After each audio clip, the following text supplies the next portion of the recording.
கர்த்தருடைய நாமம் மகிமைப்படுவதாக. நான் உங்கள் சகோதரி மெஸ்ஸி என்ன பாக்கியம். கர்த்தர் இன்றைக்கு நமக்கு தருகிற வசனம் ஏசாயா 54வது அதிகாரம் 2ஆம் வசனத்தின் முதற் பகுதி. உன் கூடாரத்தின் இடத்தை விசாலமாக்கு, உன் வாசஸ்தலங்களின் திரைகள் விரிவாகட்டும்.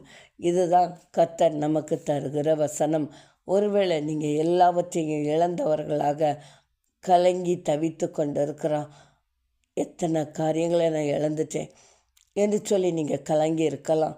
சொத்துக்களை இழந்திருக்கலாம், அல்லது மேன்மையை இழந்திருக்கலாம், அல்லது ஏதோ நிறைய காரியங்களை இழந்தவர்களாக, தனித்து விடப்பட்டவர்களாக, மகிமை இழந்தவர்களாக நீங்கள் வாழ்ந்து கொண்டு இருக்கலாம். ஆனால் இன்றைக்கு ஆண்டவர் சொல்லுகிறார், உங்களுடைய கூடாரத்தின் எல்லையை விரிவாக்கும்படியாக கர்த்தர் கடந்து வந்திருக்கிறார். உங்கள் வீட்டை கூட நீங்கள் இழந்திருக்கலாம், ஆனால் தேவன் இன்றைக்கு உங்களை ஆசீர்வதிக்கும்படியாக கடந்து வந்திருக்கிறார். இழந்த எல்லா காரியத்தையும் உங்களுக்கு திரும்ப கொடுத்து உங்களை ஆசீர்வதிக்கும்படியாக கர்த்தர் கடந்து வந்திருக்கிறார். ஆமாங்க, யோபு கூட தான் இழந்த எல்லாவற்றையும் 2 மடங்காய் பெற்றுக்கொண்டான்.